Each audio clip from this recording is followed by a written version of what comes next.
അളിയാ എടേ നമ്മ മറ്റേ രാജേഷില്ലേ? മറ്റേ കുഞ്ഞിക്കിളി രാജേഷ. കുഞ്ഞിക്കിളി രാജേഷ്.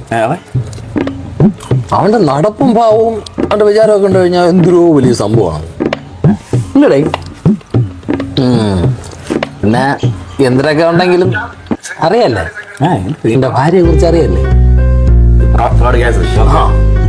ഇതുപോലൊരു ബ്ലോക്ക് കേസ് നമ്മളെ ഈ പഞ്ചായത്തിലുണ്ടാവും. എല്ലാവർക്കും അറിയാം, കണക്കറിയല്ലേ? ആ എന്നാലും നീ അവിടെ കയറണുണ്ടല്ലോ. അതെന്താ മാങ്ങ പറിക്കാൻ പോയല്ലടാ?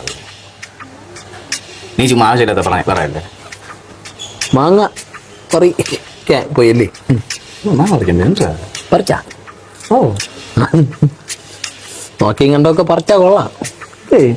അവിടെയൊക്കെ നിർത്തിക്കോ. ആണാ എനിക്ക് പഞ്ചായത്ത് വരെ പോണം ഒരാവശ്യമായിട്ട്. പഞ്ചായത്തിലാ? അത്യാവശ്യമോ?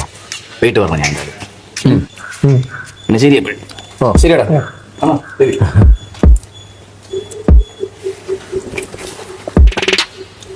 ഡേയ് നിനക്ക് എവന്റെ കാര്യം അറിയാം? എവന്റെ ഭാര്യയുടെ കാര്യം അറിയാം?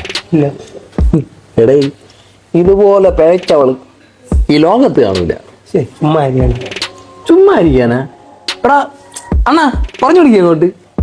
എന്റെ പൊന്നപ്പി നിനക്ക് അറിഞ്ഞൂടാത്തോണ്ടാണ്. മഹാപോക്ക് കേസാണ്. അനാവശ്യമായ കാര്യങ്ങളും പറഞ്ഞത്.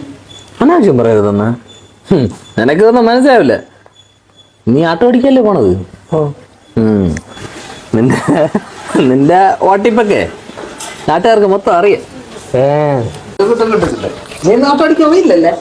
ഞാൻ എങ്ങനെയാണ് ആട്ടോ ഞാൻ അപ്പൊ അങ്ങോട്ട് പോവാ. അപ്പോഴേ എൻ്റെ ഭാര്യ ഉണ്ടല്ലോ വളരെ പാവം. ഞാൻ ഇവിടെ നിന്ന് അങ്ങോട്ട് പോകുമ്പോഴേ നിന്റെ ഈ വൃത്തിയിട്ട നാക്കുകൊണ്ട് അവളെ കിഴപ്പിക്കും. മനസ്സിലായോ? കിട്ടിയല്ല, വയറ് നിറച്ച് കിട്ടിയല്ല. അണ്ണൻ പാവടാ. ഇല്ലെങ്കിലും ഒന്ന് വച്ച് നിർത്തിക്കൂടെയാണ്. എണീറ്റ് പോ. എടാ നമ്മളെ ബന്ധം കൊണ്ട് അണ്ണൻ പറഞ്ഞെന്നുള്ളൂ. അണ്ണൻ പാവം. ചാച്ചേനേക്കാളും പാവം.